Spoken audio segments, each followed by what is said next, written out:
Apa kamu takut setengah mati? Kamu masih ingin tinggal di Donglai? Kata Deng Tuzi dengan tatapan bingung. Ya, Xiao Luyun, ayo kita pergi dari sini secepatnya. Liu Yaner juga membujuk. Namun, Luyun masih bersikeras pada pikirannya dan berkata, bukan karakter saya untuk kembali begitu marah. Saya harus menjungkirbalikkan negeri Donglai ini. Nak, jangan bertingkah bodoh saat ini. Kata Deng Tuzi dengan sungguh-sungguh. Dia benar-benar tidak mengerti mengapa Luyun bersikeras untuk tinggal di Donglai. Langit dipenuhi dengan suara nyanyian, dan sekilas semua orang botak, apa bagusnya. Luyun merasa hangat di hatinya. Meskipun dia berteman dengan Deng Tuzi dengan identitas palsu, hal-hal yang dia lakukan benar-benar layak disebut kesetiaan. Deng Lao, meski aku tidak akan kembali, aku tetap memintamu untuk membawa istriku kembali ke negeri angin barat. Di mana kamu kenal banyak orang, lihat apakah ada yang bisa mengobati lukanya. Mulut Deng Tuzi setengah terbuka, tapi semua kata yang keluar dari bibirnya tertahan oleh kalimat Luyun, Deng Lao. Deng Tuzi menghela nafas panjang dan berkata, tidak apa-apa. Karena kamu sudah mengambil keputusan. Hanya buang-buang waktu saja bagiku, orang tua, untuk mengatakan apapun. Xiao Luyun, apakah kamu menyembunyikan sesuatu dariku? Liu Yaner sepertinya menyadari sesuatu. Tidak, aku hanya marah pada keledai tua botak ini. Aku akan membakar semua alis dan janggut mereka dan mengubahnya menjadi telur rebus. Kata Luyun sambil menyeringai. Tapi bagaimana penjelasan lemah Luyun bisa meyakinkan Liu Yaner, pembunuh dengan indera penciuman yang tajam? Xiao Luyun, beranikah kamu menatap mataku dan mengatakan apa yang baru saja kamu katakan lagi? Liu Yaner menatap lurus ke arah Luyun. Ada apa dengan itu? Luyun berkata sambil tersenyum. Dia menundukkan kepalanya dan menatap wajah cantik yang begitu dekat di depannya, serta mata yang dingin namun mempesona itu. Tapi Luyun tidak bisa menemukan apapun untuk dikatakan. Katakan, Luyun kecil, kamu pasti menyembunyikan sesuatu dariku, kan? Liu Yaner pingsan di pelukan Luyun sebelum dia bisa mengatakan apapun. Luyun bergumam pelan, maafkan aku. Liu Yaner tidak pingsan karena luka-lukanya, tetapi dipukul hingga pingsan oleh Luyun. Dia pikir dia bisa menatap mata itu tanpa mengubah ekspresinya, tapi Luyun masih melebih-lebihkan dirinya sendiri. Dia tidak bisa berbohong saat menatap mata Liu Yan. Apa yang kamu lakukan? Deng Tuzi membelalakan matanya dan berkata, apakah itu berarti kamu benar-benar punya alasan lain untuk bersikeras tinggal di negeri Donglai ini? Deng Lao, sebenarnya bukan karena keledai tua botak ini, tapi karena hal lain. Hal apa lagi? Katakan saja padaku, orang tua ini sangat cemas. Apakah kamu pernah mendengar tentang Chaos Bloodworms? Lu Yun bertanya. Mata Deng Tuzi melebar, hampir mengeluarkan bola matanya. Bagaimana kamu bisa mendapat masalah dengan hal semacam itu? Sekarang kamu dalam masalah. Ayo pergi. Cepat kembali bersamaku. Jika penundaan terus berlanjut, aku tidak bisa berbuat apa-apa. Kata Deng Tuzi dan membuka ruang di sekitarnya. Lu Yun menggelengkan kepalanya dan berkata, Deng Lao. Sudah terlambat. Cacing darah kekacauan ini telah memasuki jiwaku. Apa? Aduh. Deng Tuzi berkata dengan rasa bersalah, seharusnya aku tidak setuju mengirimmu ke Donglai. Tapi, tidak masalah jika Chaos Bloodworm memasuki jiwa. Aku kenal banyak monster tua yang telah hidup jutaan tahun. Mungkin mereka bisa menemukan jalan. Tidak, cacing darah kekacauan ini tidak hanya menyerang jiwaku, tapi aku juga membuat kesepakatan dengannya. Sebentar lagi dia akan berubah menjadi zombie berjalan. Inilah alasan mengapa Lu Yun tidak kembali ke negeri angin barat dan bersikeras untuk tinggal di negeri Donglai. Dia tidak tahu kapan Chaos Bloodworm akan bangun, mungkin tahun depan. Ibarat bom waktu yang tak terlihat hitungan mundurnya, bisa meledak kapan saja. Oleh karena itu, sangat mustahil bagi Lu Yun untuk kembali ke negeri angin barat. Orang-orang yang dikenalnya, termasuk Long Dapao, Ping Lu, dan lainnya, semuanya berada di negeri angin barat penampilannya bukan manusia atau hantu. Saya tidak ingin menyakiti mereka ketika saya kehilangan akal. Dia bahkan tidak ingin Liu Yaner melihat penampilannya yang haus darah. Lu Yun hanya ingin dia menjaga penampilan tampannya di dalam hatinya. Itu sebabnya Lu Yun begitu bertekad untuk tinggal di tanah Donglai. Dia tidak memiliki kerabat dan teman di kejauhan, dan yang dia lihat hanyalah seekor keledai botak yang tidak dapat dia lihat sejenak. Dia berharap bisa membunuh lebih banyak keledai botak untuk melampiaskan amarahnya setelah dia menjadi zombie berjalan. Yang terbaik adalah membantai kuil Zunbo dan membunuh bajingan penyu Xuan Wu itu. Astaga, Lu Yun marah saat memikirkan nama ini, Xuan Wu. Sial, bukankah itu hanya bajingan? Kamu bingung. Bagaimana kamu bisa membuat kesepakatan dengan iblis semacam itu? Kamu pikir umurmu panjang. Deng Tuzi benar-benar ingin mengutuk Lu Yun sekarang. Masalahnya sudah begini, tidak ada gunanya bicara lagi. Tolong rahasiakan ini untukku. Jangan biarkan dia tahu. Lu Yun dengan lembut merapikan rambut Liu Yan yang tertiup angin di pelukannya. Juga, kamu harus membantuku menyembuhkannya. Aku ingin mengucapkan terima kasih sebelumnya. Lu Yun berkata dengan berpura-pura santai. Bahkan jika kamu tidak memberitahuku, aku pasti akan berusaha sebaik mungkin untuk mentraktirmu, kata Deng Tuzi. Lu Yun memandang orang cantik di pelukannya dan berkata, maafkan aku Yaner. Lu Yun dengan lembut menepuk bibir pucat Liu Yan untuk mengucapkan selamat tinggal terakhirnya. Perpisahan ini mungkin selamanya. Sungguh menyedihkan memikirkannya. Lu Yun menyerahkan Liu Yaner kepada Deng Tuzi, mengeluarkan beberapa cincin penyimpanan dari tangannya, dan berkata, Deng Lao. Cincin penyimpanan ini adalah hasil panenku. Karena keterbatasan waktu, aku belum punya waktu. Periksalah keluar, mungkin ada pohon bodi kuno yang kamu perlukan di dalam. Wajah lama Deng Tuzi tertegun, dia tidak menyangka Lu Yun benar-benar mengingat instruksinya saat itu. Saya hampir menangis. Deng Tuzi menggunakan energi spiritualnya untuk mendukung Liu Yaner dan berkata, Nak. Jaga dirimu, aku juga akan mencari teman lamaku untuk menemukan solusi untukmu. Ketika Deng Tuzi mengatakan ini, dia sendiri bahkan tidak mempercayainya. Chaos Bloodworm, makhluk asing dari celah di perbatasan negeri angin barat ini, tidak punya solusi setelah diparasit olehnya. Kita hanya bisa menunggu dengan tenang sampai kematian datang. Lu Yun tersenyum dan tidak berkata apa-apa. Bahkan api terkuat di dunia tidak dapat berbuat apa-apa terhadap Chaos Bloodworm, jadi bagaimana mungkin ada cara lain? Menyaksikan Deng Tuzi dan Liu Yaner tenggelam ke dalam celah angkasa. Lu Yun akhirnya melepaskan hatinya yang menggantung. Meskipun dia tidak tahu kapan Chaos Bloodworm akan bangun, dia, Lu Yun, tidak akan duduk diam dan menunggu kematian. Tapi sekarang saya harus mencari tempat terpencil untuk memulihkan kondisi saya. Dan karena Lamp Doder datang untuk mendobrak ruang, diperkirakan banyak keledai tua botak yang akan segera tertarik. Jika dia tidak pergi sekarang, dia tidak akan bisa pergi setelah mereka tiba. Mengenai kemana harus pergi setelah memulihkan energi spiritualnya, Lu Yun sudah punya rencana. Dia tidak berani pergi ke kuil Pusun. Meskipun dia tidak punya banyak waktu lagi, dia tidak cukup bodoh untuk menjebak dirinya sendiri. Tidak apa-apa bagi bajingan tua Xuan Wu untuk menghancurkannya. Tapi Lu Yun tidak takut dengan kuil di sekitarnya. Apakah kamu tidak menerima undangan dari kuil Zunbo untuk membunuh aku dan adikku? Lalu saya akan mengambil kesempatan ini untuk menggeledah rumah Anda. Ada rasa dingin di mata Lu Yun. Meski dia tidak akan membunuh orang yang tidak bersalah tanpa pandang bulu, dia tidak akan pernah berbelas kasihan saat menghadapi musuh. Bagaimanapun, kebaikan terhadap musuh adalah kekejaman terhadap diri sendiri. Lu Yun mengetahui kebenaran ini dengan baik. Pada saat ini, di depan lautan bunga di negeri angin barat, skala darah Sakun yang terbang di udara mengeluarkan suara gemuruh. Ruangan itu hancur, dan orang pertama yang keluar bukanlah Deng Tuzi, tapi Liu Yaner. Wajahnya masih sangat pucat, dan tubuhnya memancarkan rasa dingin yang akan membuat orang menjauh ribuan mil. Hanya di depan Lu Yun dia menunjukkan sikap seorang wanita kecil. Deng Tuzi segera keluar dari sana, dan sebelum celah ruang pulih, dia berlutut di tanah. Jie Tian, di negeri angin barat, ada orang yang membicarakan banyak hal. Penghindar lampu mengetuk tuan pembunuh kaisar. Liu Yaner mengangguk sedikit dan berkata, bangun. Deng Tuzi berdiri perlahan dan bertanya dengan bingung, kamu jelas tidak pingsan saat itu. Kenapa kamu tidak terus membujuk? Meskipun Deng Tuzi tidak menyelesaikan perkataannya, Liu Yaner mengerti maksudnya. Tidak ada yang bisa mengubah keputusan Xiao Luyun. Aku tidak bisa memahami karakternya. Tapi cacing darah kekacauan itu. Jangan khawatir, Chaos Bloodworm tidak bisa membunuh Xiao Luyun. Jika dia yang bersembunyi di tubuh Xiao Luyun bisa mengambil tindakan, Chaos Bloodworm tidak akan mustahil untuk dihadapi. Semuanya hanya bisa bergantung pada nasib Xiao Luyun.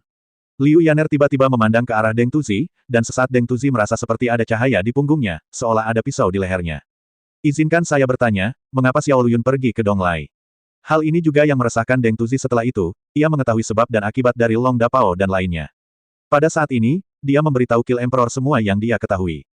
Beidi, Liu Yaner mengertakkan gigi dan berkata, antek surga ini. Kamu benar-benar pantas mati. Dia tampak semakin pucat karena amarahnya. Sedemikian rupa sehingga serangan balasan dari Dao Surgawi menunjukkan tanda-tanda semakin buruk. Dia benar-benar menggunakan kekhawatiran transportasi darat untuk membujuknya pergi ke Donglai, dan secara kebetulan, dia bertemu dirinya sendiri yang baru saja mulai membuka segelnya. Pada saat itu, ingatannya belum pulih, tetapi Lu Yun melihat bahwa dia pingsan dan tubuhnya dipenuhi rasa dingin, jadi dia mengira ada rasa dingin yang memasuki tubuhnya. Dia menggunakan api aneh untuk melindungi hatinya. Tapi ini sebenarnya mempercepat kecepatan pembukaan segel, dan itu seharusnya merupakan hal yang baik. Tapi itu juga mengingatkannya pada sesuatu yang tidak boleh dia lupakan. Di negeri Donglai, cahaya Buddha bersinar di mana-mana. Metode penyembunyian yang pernah mereka terapkan pada tubuh Lu Yun menyembunyikan tubuh dewa dan iblis Xiao Luyun. Kecuali dia sendiri yang terungkap, hanya sedikit orang di negeri Dongeng Daluo Jin yang bisa melihatnya Xiao Lu. Identitas awan. Namun hanya para pertapa di negeri Donglai yang tidak bisa ditipu.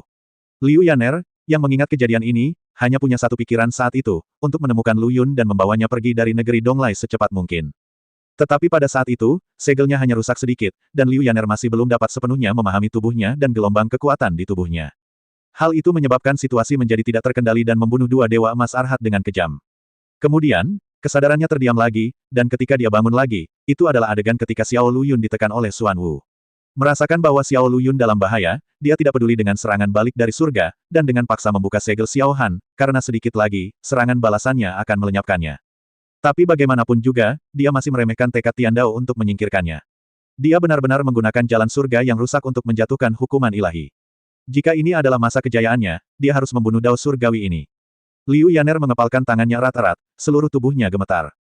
Niat membunuh yang dingin terpancar dari tubuhnya. Dimanapun niat membunuh itu berlalu, bunga-bunga halus yang baru saja mekar mulai layu dengan cepat. Jejak darah tumpah dari sudut mulut Liu Yan, membuat wajahnya semakin dingin. Dia menatap Deng Tuzi dan berkata, saya harus mundur. Sebelum itu, tolong bantu saya mengawasi Xiao Luyun. Jika Xuan Wu melakukan sesuatu lagi, aku pasti akan membiarkan dia mati di dalam perut Kun, kata Deng Tuzi dengan suara dingin. Ya, Liu Yaner mengangguk dan perlahan berjalan ke lautan bunga yang layu. Kemanapun ia lewat, bunga-bunga yang layu bermekaran kembali. Namun warna benang sari ini berubah dari warna-warni dan aneh sebelumnya menjadi seragam merah darah, seolah-olah disiram darah.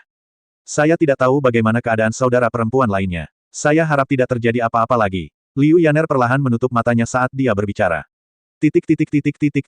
Setelah seharian pulih, Lu Yun kini kembali ke kondisi puncaknya, merasa penuh energi spiritual yang akan meluap.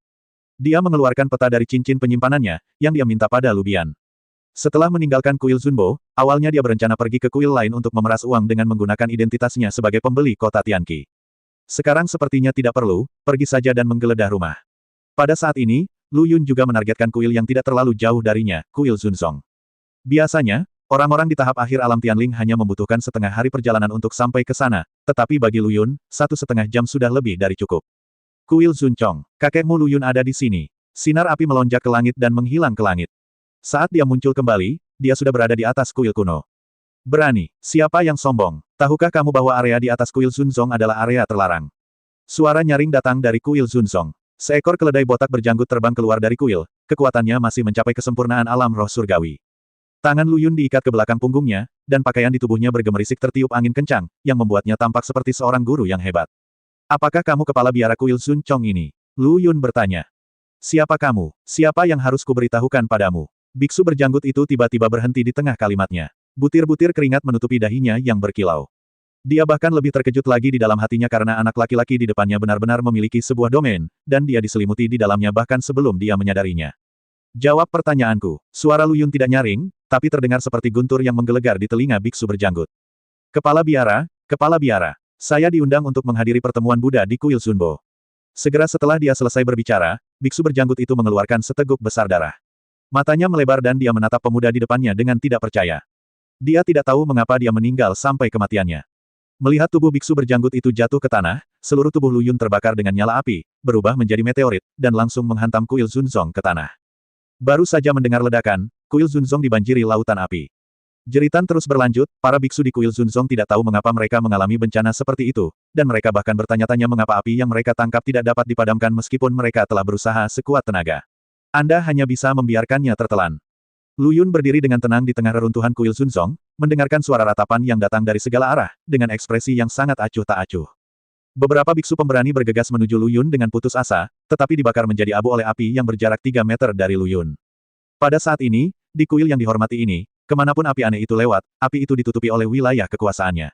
Di alam api, Lu Yun adalah penguasa dunia ini. Tiba-tiba Lu Yun meraih seorang biksu yang setengah terbakar di kejauhan, memadamkan api aneh di tubuhnya, dan perlahan berbicara di telinganya, ketika kepala biaramu kembali, katakan padanya bahwa tubuh iblis telah kembali. Setelah itu, Lu Yun langsung menuju ke langit dan pergi. Lu Yun memulai perjalanan balas dendamnya yang gila dengan kuil Zunchong sebagai titik awalnya. Saat ini, di kuil Zunbo, reruntuhan aslinya telah lama menghilang, digantikan oleh rumah dan ubin baru. Sulit dipercaya untuk membayangkan bahwa 3 atau 4 hari yang lalu, batu bata dan puing-puing masih berantakan. Di aula Daxiong yang baru dibangun, Xuan Wu duduk di ujung meja tampak sangat tua. Muridnya Wu Ji terluka dan masih koma, jadi dia, kepala biara sebelumnya, mengambil alih posisi kepala biara. Apakah semuanya ada di sini? Xuan Wu bertanya pada biksu gemuk di sampingnya. Dan orang ini bukanlah orang biasa. Kekuatan finansial kuil Zunbo dan interaksi timbal balik dengan kuil lain sepenuhnya bertanggung jawab atas penguasa Balai Wuneng. Kalau tidak, saya tidak akan mampu menopang tubuh gemuk ini. Wu Neng membuka-buka buku catatan kecil di tangannya, lalu menatap ke arah kepala botak di aula dan berkata, kecuali 10 kuil yang diberitahukan oleh Guru Xingdou, semua yang lain telah tiba. Apakah kuil yang dikunjungi Xingdou dekat dengan tempat fenomena aneh terjadi kemarin lusa? Xuan Wu berkata dengan tajam. Maksudmu ketika Xingdou memimpinnya untuk pergi ke negeri penglihatan, sesuatu yang tidak terduga terjadi. Wu Neng dapat dikatakan telah memahami semuanya sekaligus, dan langsung memahami arti kata-kata kepala biara tua Xuan Wu. Xuan Wu mengangguk, dan inilah satu-satunya alasan yang masuk akal saat ini. Tidak perlu menunggu lebih lama lagi. Biarkan konferensi Buddha dimulai. Kalian semua harusnya tahu tentang apa yang terjadi dalam 2 hari terakhir. Meskipun tubuh dewa dan iblis terluka parah olehku, Kaisar Pembunuh juga seharusnya menderita serangan balik dari surga dan sekarat saat ini. Ini kesempatan bagus bagi kita untuk memberantas akar permasalahannya. Tapi karena jumlah biksu di kuil Zunbo sangat terbatas, melenyapkan sepenuhnya Kaisar Pembunuh dan tubuh para dewa dan iblis yang digantung di buayan. Semua kepala biara dan kepala biara di antara hadirin semuanya mengangguk setuju, menunjukkan persetujuan mereka. Satu hal lagi, saya harap Anda dapat kembali dan memilih murid yang sangat berbakat dari kuil Anda dan mengirimnya ke kuil Pusun. Begitu pernyataan ini keluar, menimbulkan keributan. Para kepala biara dan kepala biara di kuil lain mengeluh satu demi satu. Kepala biara tua, Anda mencoba membunuh kami. Kepala biara tua, apakah kamu mencoba menggunakan kekuatanmu untuk mengalahkan orang lain? Titik. Banyak sekali pertentangan. Xuan Wu sepertinya sudah menduganya, dan ekspresi wajahnya tidak berubah sama sekali.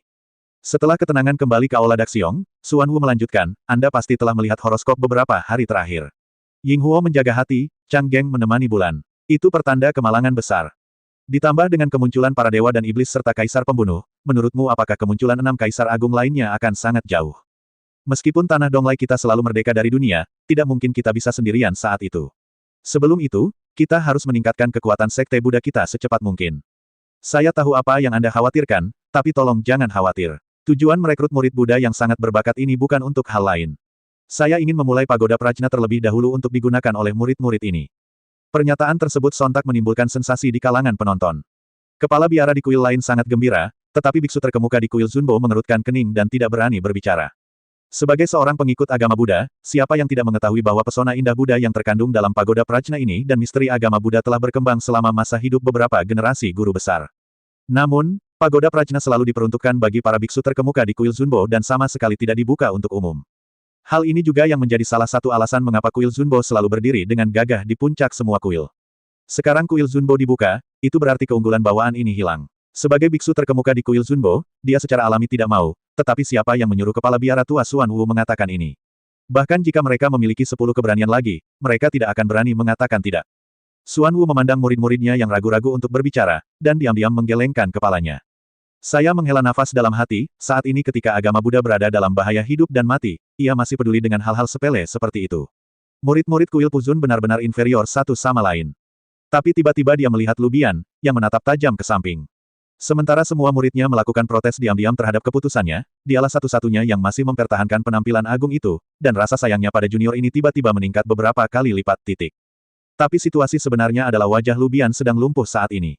Gadis ini merasa Xuan Wu berbicara tentang tubuh dewa dan iblis yang telah bersamanya selama beberapa waktu, begitu misterius. Pasti ada praktik tersembunyi di tubuh dewa dan iblis ini. Jadi saya telah memikirkannya dalam pikiran saya selama 2 hari terakhir, mengingat tindakan Lu Yun yang tampaknya biasa namun tidak biasa selama ini. Hanya ada satu hal yang terlintas dalam pikiran setelah memikirkannya, yaitu wajah Lu Yun yang muram dan tidak yakin, terkadang sedih, terkadang tersenyum, terkadang tanpa ekspresi. Dalam sekejap, Lu Bian sepertinya telah menemukan pintu menuju dunia baru, dan dengan gila-gilaan mulai meniru perubahan ekspresi Lu Yun di sepanjang jalan. Dia tahu bahwa Lu Yun sedang memikirkan mengapa dia dikelilingi oleh tempat di mana 2 arhat emas dikuburkan, dan dia merasakan suasana yang akrab. Tapi itu juga merupakan berkah tersembunyi bahwa dia memenangkan hati kepala biara tua Xuan Wu. Dan para kepala biara dan kepala biara di kuil lain yang masih bersorak dan bersorak tidak tahu bahwa beberapa rumah mereka telah dicuri, dan beberapa dari mereka akan berada dalam bencana. Hari sudah larut, tapi api berkobar di kejauhan. Lu Yun sedang melawan seorang biksu parubaya di lautan api. Ini adalah kuil ke-13 yang dia bakar dalam 1 hari, dan dia akhirnya menemui masalah. Sulit tetapi tidak banyak. Amitabha, donatur, kamu bersalah atas begitu banyak dosa. Ribuan hantu menyeretmu ke neraka yang tak ada habisnya. Biksu parubaya itu melipat tangannya di dada dan berkata, mengapa kamu tidak membiarkan aku menyelamatkanmu pergi ke surga barat, pahami ajaran Buddha, dan hapuslah dosa-dosa yang tersisa. Diam, kita berbicara tentang Buddha Amitabha setiap hari, Buddha di timur dan Buddha di barat. Bisakah Buddha memberitahumu bahwa hari ini adalah hari di mana kamu akan mati?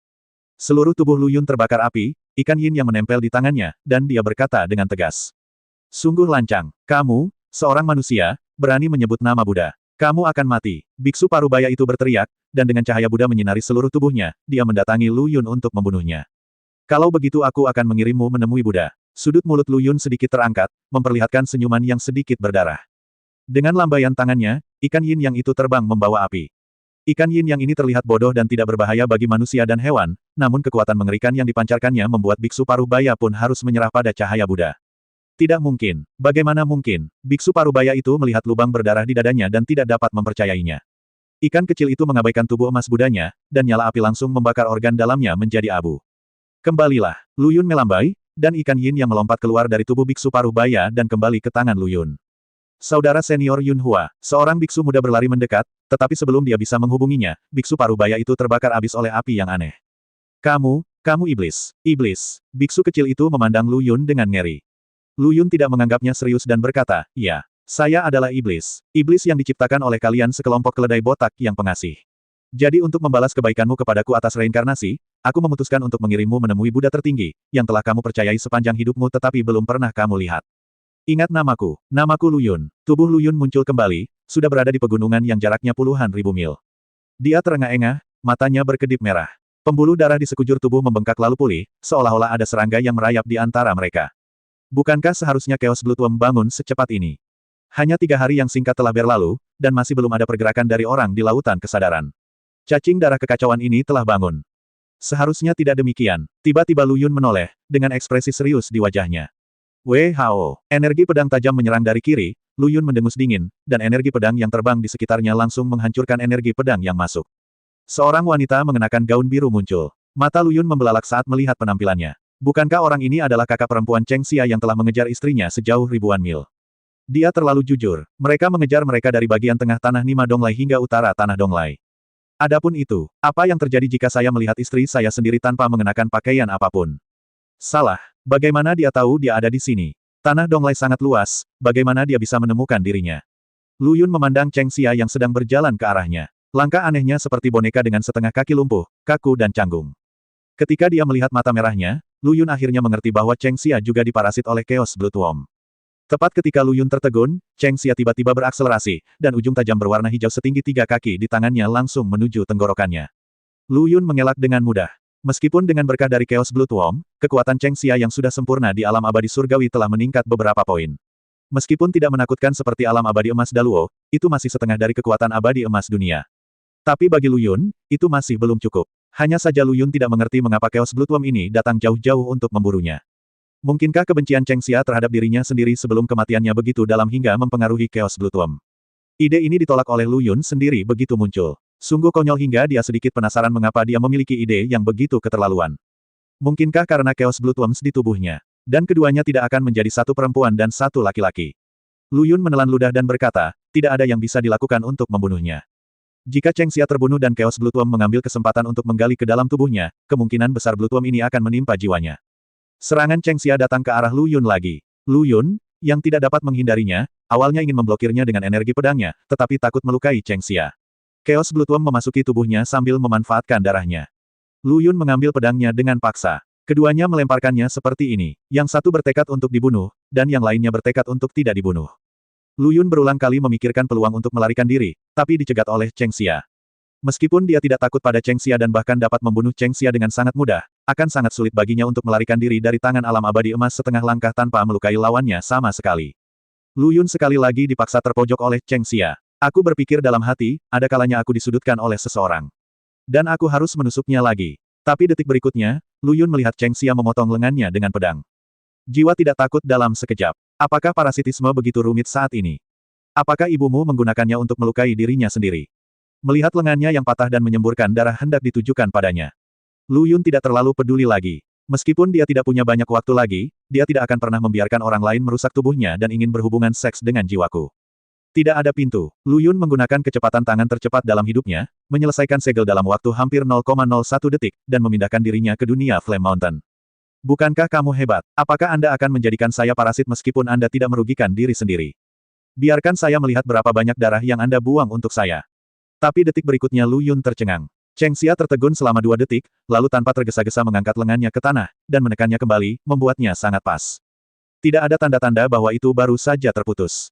Apakah ini baik-baik saja? Lu Yun terdiam sesaat.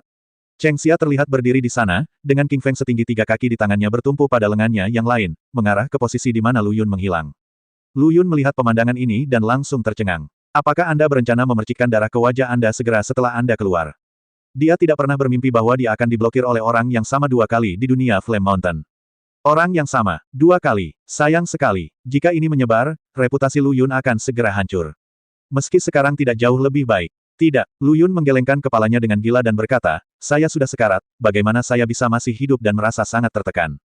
Hari ini, aku bahkan bertengkar denganmu. Lu Yun menarik napas dalam-dalam, dengan cepat membentuk segel dengan tangannya, dan tubuhnya muncul kembali di hutan purba. Ketika Cheng Xia juga merasakan gejolak di depannya, dia segera melihat ke lengannya. Sosok Lu Yun benar-benar muncul, dan darah sudah berceceran di udara. Tapi kemudian tubuh Lu Yun menghilang dari tempatnya. Dan meninggalkan sebuah kalimat, aku melompat keluar. Tapi kata-katanya belum selesai. Orang itu menghilang lagi. Cheng Xia, dia secara mekanis mengangkat lengannya dari tanah dan menekannya lagi sebelum dia bisa meletakkan pedang di lengannya lagi.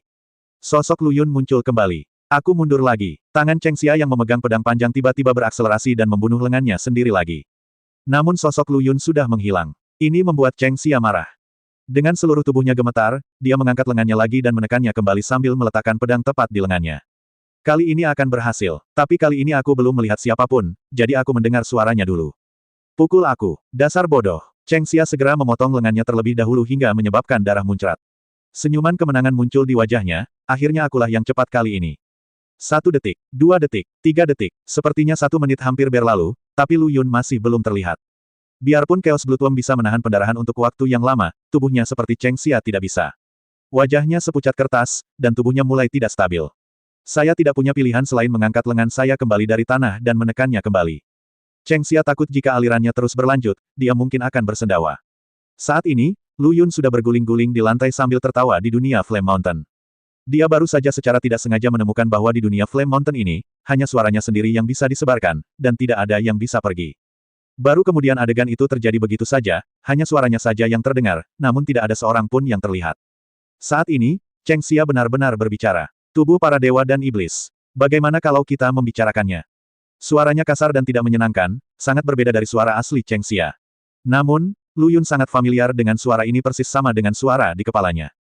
Mata Lu Yun membelalak, dan dia membentuk segel di tangannya dan berkata, kamu laki-laki, bukan serangga jantan, itu juga tidak benar. Kamu laki-laki. Apa maksudmu? Mungkinkah karena aku parasit pada seorang wanita, aku bukan seorang wanita? Suara yang sangat tidak menyenangkan keluar dari mulut Cheng Xia, tetapi wajahnya masih tanpa ekspresi dan terlihat sangat aneh. Hari yang salah. Ini banyak informasi. Untungnya, dia telah mengetahui konspirasi pihak lain sejak awal, jika tidak, kesepakatan ini akan lebih menakutkan daripada berhubungan seks melalui jiwanya sendiri. Benarkah lingkaran seranggamu sangat kacau sekarang? Lu Yun berkata dengan gigi terbuka. Suara tidak menyenangkan keluar lagi dari mulut Cheng Lu. Apa maksudmu? Hanya makhluk sepertimu yang bisa melakukannya, tapi kami tidak bisa.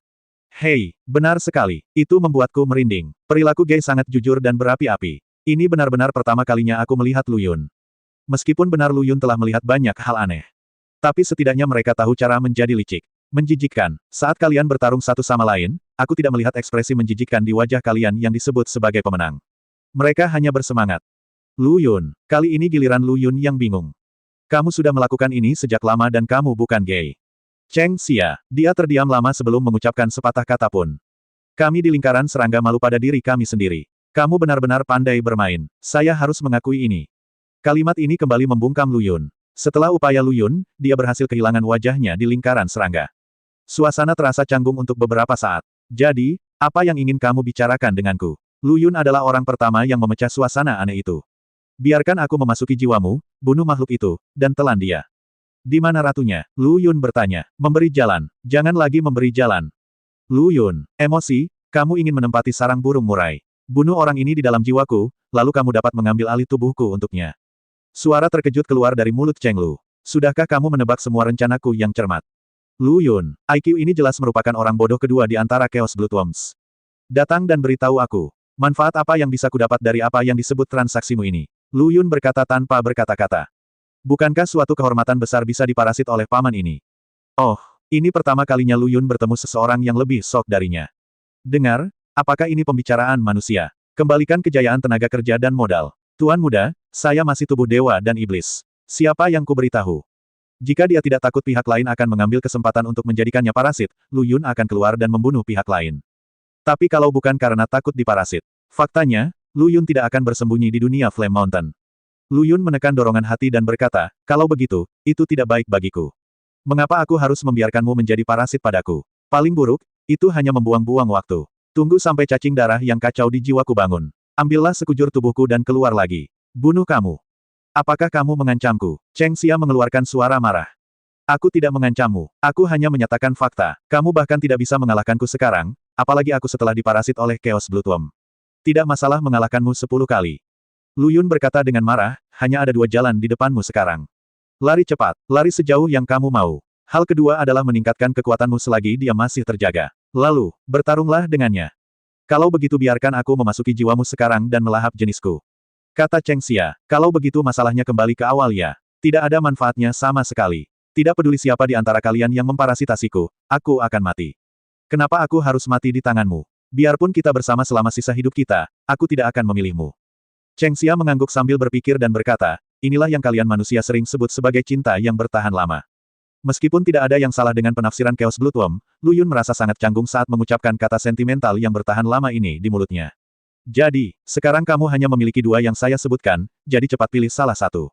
Semakin lama waktu berlalu, suara Lu Yun akan semakin berbahaya. Lu Yun melakukan segalanya dan banyak bicara. Tentu saja dia punya maksud dan tujuannya. Dan itu juga merupakan kunci apakah dia bisa menghilangkan debuff Not Soon.